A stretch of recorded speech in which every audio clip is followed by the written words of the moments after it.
Alright guys, the war is happening with Iran, but the stock market doesn't really do what people think. A lot of people think that because of the start of war in the Middle East, things are going to go really bad, but we actually saw completely the opposite.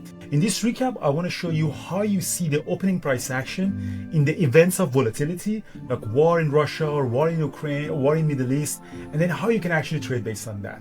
Let's watch this recap, and remember, price action is always correct. Not the news, not your bias, always the price action. Let's watch this recap. A pretty amazing day trading Nvidia and Tesla.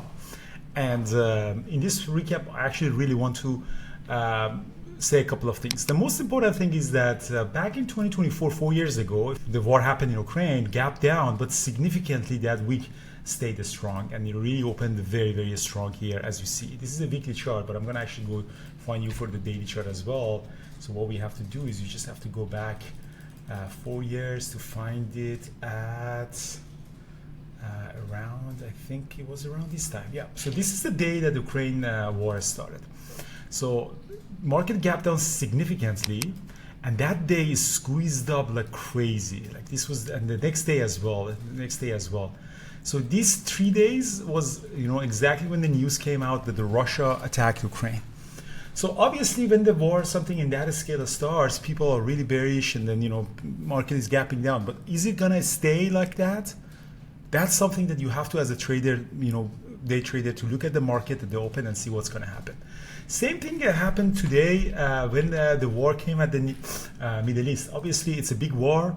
So markets, in the range band gap down here at 679, and then as you see, the whole day was very strong, even opened very strong. I wouldn't be surprised if tomorrow we're going to see the all-time high.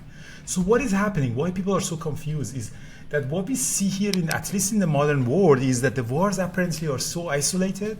The economies are so isolated that doesn't impact the whole global economy. At least this one hasn't. And you see, we have been in this range bound of a SPY for some time, and we're still staying in that range bound. And even this war couldn't do anything to the overall market. The oil did pop up. So obviously oil did pop up even on the yesterday on the March 1st, popped up.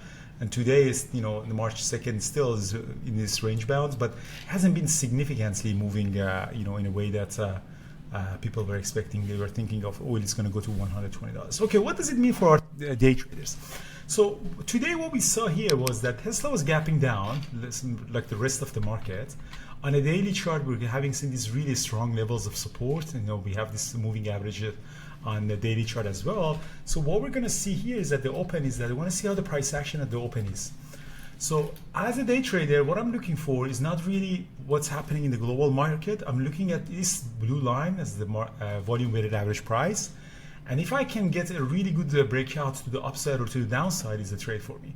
So first 2 minutes stayed below the VWAP, and suddenly really big squeeze above the VWAP. So that came a really good long opportunity for me to get this massive move on Tesla to the upside. What is helping me here? What is the lesson that I got? Is this really big squeeze through the VWAP?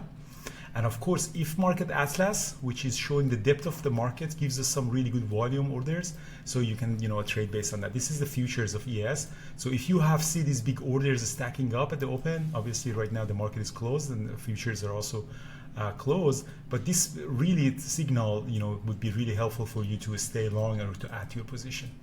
So we saw this strength at the open. Again, I didn't have any bias. Obviously everybody was concerned that it's going to go down or not, but what we did was, looked at it, and then this pop as we went long. I did it through TSLL, which is the 2 times leverage to maximize the profit. So let me bring the TSLL here for you. There you go. So as soon as you see, I jumped in there at 390 all the way up to 1440, and even a little bit more than that, I think. Huh? No, just 1440. So that was a really great trade that we did through 1440. And again, if I switch to Tesla, it's the same chart, but TSLL is a 2 times leverage. So obviously from 1390 to 1440, significantly more profit. Same trade happened on Nvidia. Nvidia also was gapping down, but opened very strong at the open. So really opened very strong. 1 minute opening range breakout. It would have been a very nice trade here. I didn't get the 1 minute opening range breakout, but I saw the strength in there. I went long.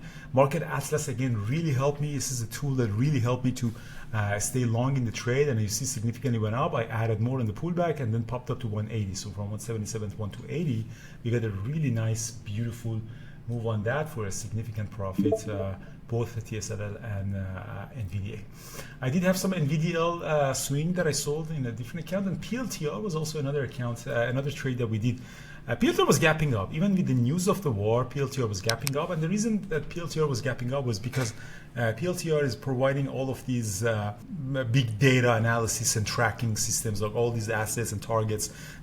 All this software is working. So US military and US government is using that. So we went long on the PLTR for the breakout 145, 146. Obviously, the market atlas was really helping us during at the market opens to go 147, 148. This is something that is very important. Everybody should have that through the NASDAQ. We can see the depth of market. Usually the price goes toward this direction. And, we traded that, but I got out of it because I really didn't want to miss the day. So as soon as it popped up, I went long and I got out of it. But it did really eventually go the path that I was really expecting it. As you see, this is the path that I was really hoping to get, but I just got out of it because I had a big size. I already had a really good profit day, so I really didn't want to mess around my trading. So the goal here is, guys, the bias in the news, the breaking news, or some things that happens like policy changes or wars, don't have the bias that everything must go down. You never know. As I showed you in the Russia-Ukraine war, in Middle East war, things you think it should go down, but it completely goes the opposite. And when you look at it later, you see, oh, that's why it didn't go down. But as a trader, you just have to look at the price action, and price action is the one that tells you what is the best way of trading. The market volatility is amazing. I think it's going to stay strong. The war is probably going to last for a few weeks, this range bound of the SPY has been amazing. It's really flat, but has been very volatile. And this volatility I've never seen like that in the last 10, 15 years. So this volatility is great for these scalps that we're doing. So again, investors haven't made any money in the last 3 months, but every day we're making these really nice moves on the very well-known names like Tesla, Nvidia, PLTR.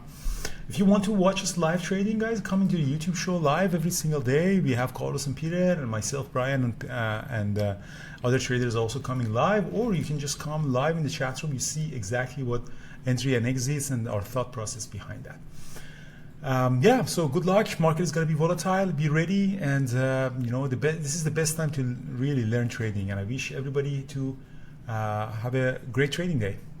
Most people already know that my best trading strategy is the opening range breakout. Another strategy that I use to scalp momentum stocks is called the 920 strategy. Let's learn directly from my live trades and see how I executed my entries, exits, and risk management.